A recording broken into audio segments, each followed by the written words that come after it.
वाद दिलेल्या माहितीसाठी थेट जाऊयात. एकनाथ शिंदे बोलतायत. येत असतो त्यामुळे त्यांच्याशी काल बैठक खासदारांच्या बरोबर झाली आणि आज आदरणीय प्रधानमंत्री नरेंद्र मोदी साहेबांना देखील भेटलो आणि त्यांच्याशी देखील महाराष्ट्रातल्या अनेक विषयावर देखील चर्चा झाली. अतिशय सकारात्मक चर्चा झालेली आहे आणि मी अधिवेशन सुरू असलं की येत असतो, त्यामुळे आज तशाच प्रकारची भेट होती, सदिच्छा भेट होती.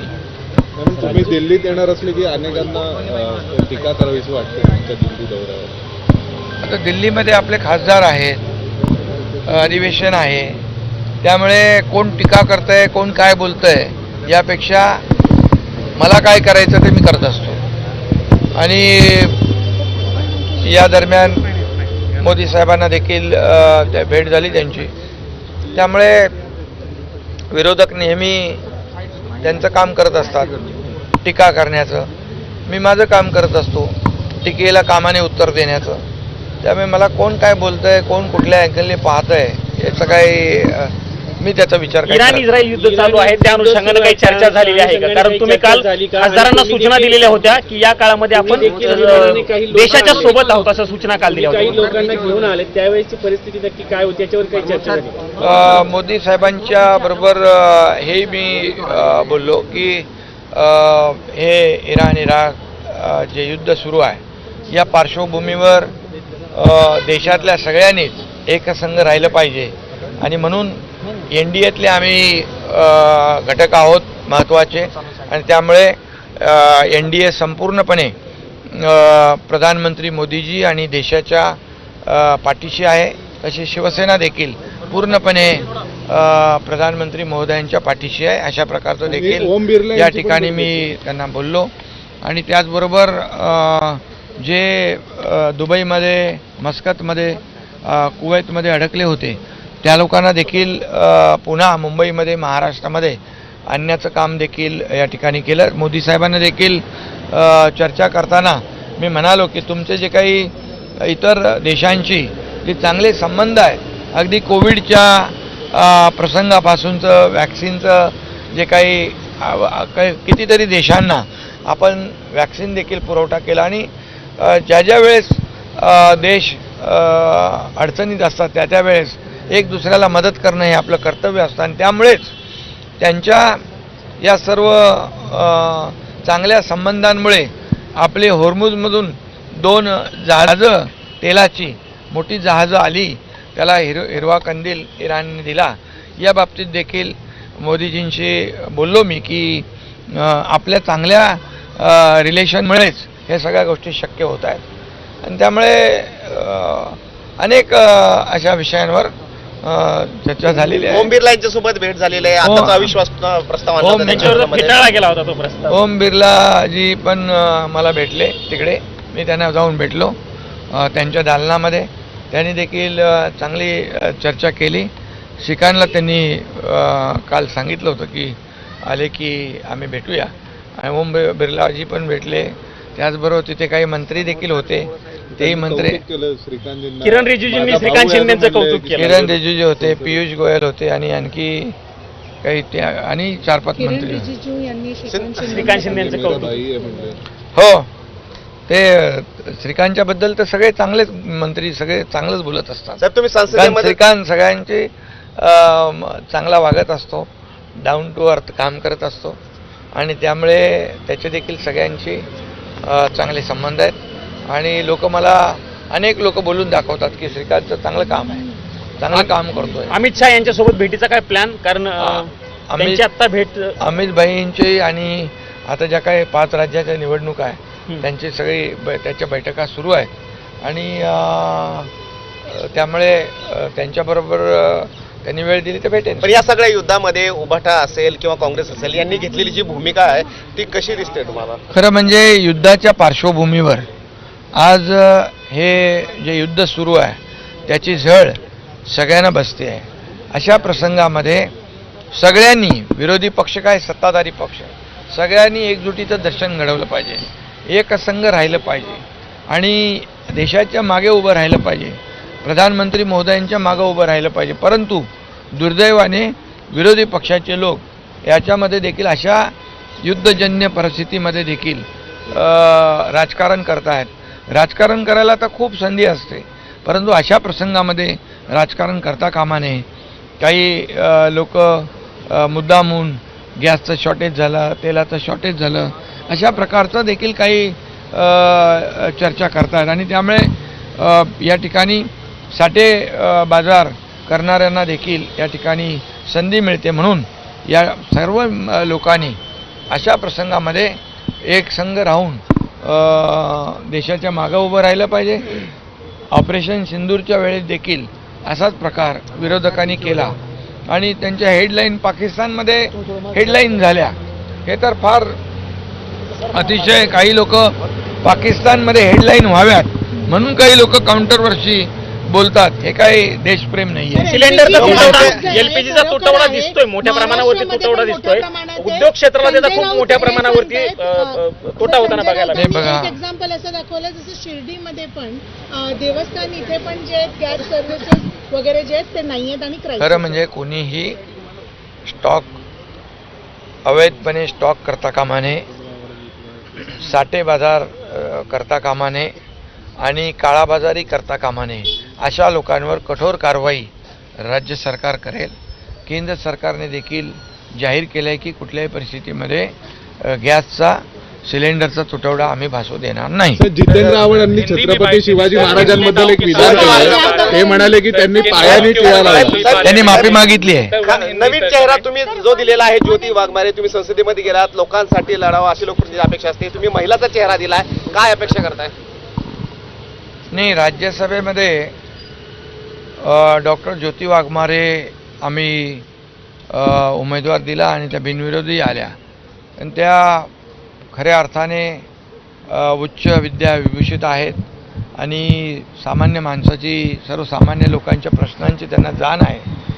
एक गरिबीतून आलेली आमची बहीण आहे ती आणि त्यामुळे नक्कीच सर्वसामान्यांचा आवाज राज्यसभेमध्ये त्या उठवतील आणि सर्वसामान्यांच्या प्रश्नांना न्याय मिळवून देतील.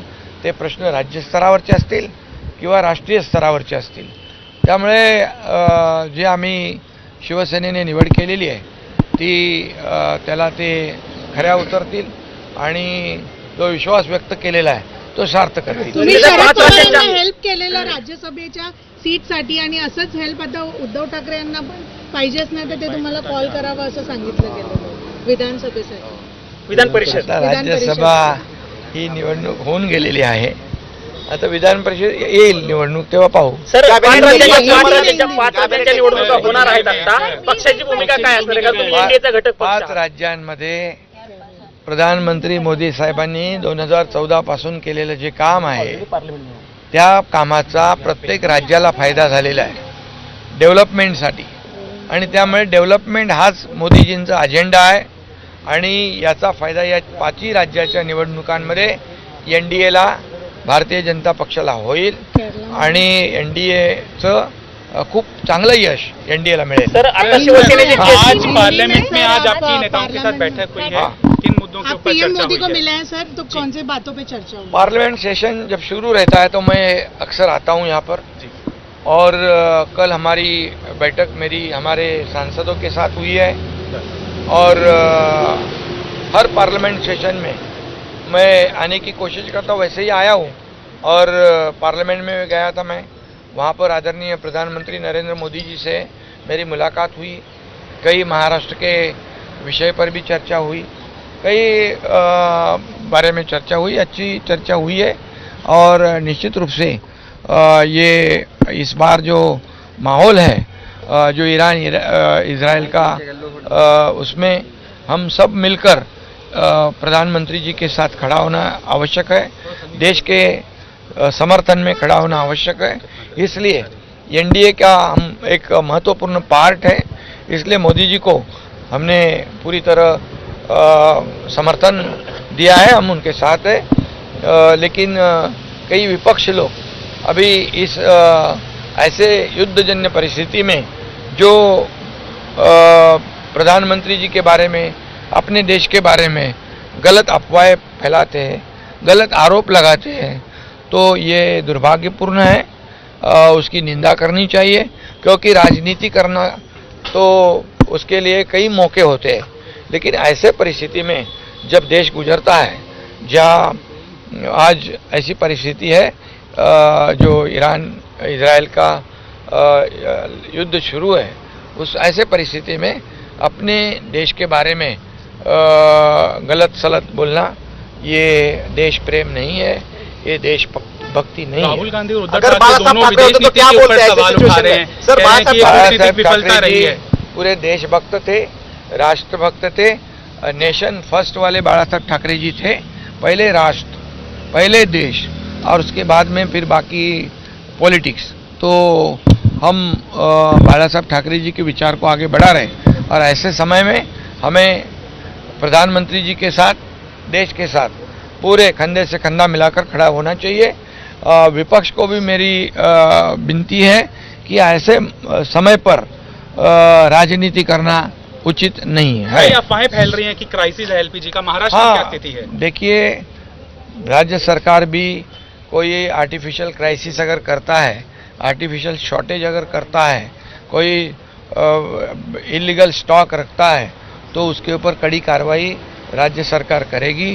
केंद्र सरकार ने भी कहा है कि ये गैस सिलेंडर ये जो है, इसका कहीं पर भी शॉर्टेज हम नहीं होने देंगे, उसका नियोजन सही ढंग से करेंगे। तो निश्चित रूप से आम जनता को घबराने की आवश्यकता नहीं। अजीत पवार के मसले पर क्या कुछ चर्चा हुई है सर, उनके डिमाइस को लेकर? नहीं, अभी वो उसकी तो जांच चल रही है। Thank you sir, thank you sir. Jitendra Awhad.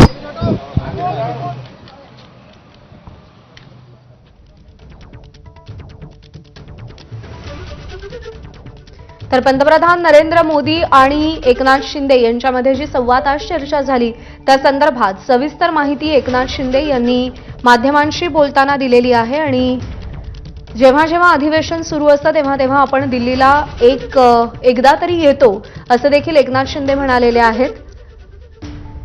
युद्धासंदर्भात देखील चर्चा झालेली आहे आणि या युद्धजन्य परिस्थितीमध्ये देश म्हणून एकत्र येणं गरजेचं असतं, असं देखील एकनाथ शिंदे म्हणालेले आहेत. ज्योती वाघमारे महिलांचा आवाज बनून राज्यसभेत काम करतील असा विश्वास देखील त्यांनी व्यक्त केलाय. विधान परिषद निवडणूक लागल्यावर बोलू, असं ठाकरेंचा फोन आल्यास काय करणार, मदत करणार का, असा प्रश्न विचारण्यात आला होता. आणि त्यावर उत्तर देताना विधान परिषद निवडणुका लागल्यावर बोलू, असं एकनाथ शिंदे म्हणालेले होते. खासदार नरेश म्हस्के यांनी टोला लगावलेला होता उद्धव ठाकरे यांना, की जर उद्धव ठाकरेंना विधान परिषदेची आमदारकी हवी असेल तर त्यांनी एकनाथ शिंदेंना फोन करावा, ते नक्की मदत करतील, असं नरेश म्हस्के म्हणालेले होते.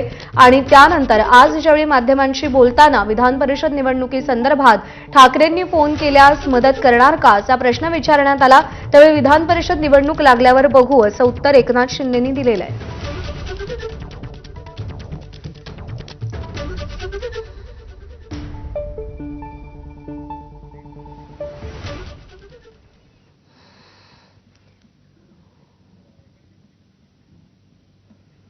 आणि यानंतर बुलेटिनमध्ये महत्त्वाच्या बातम्यांचे वेगवान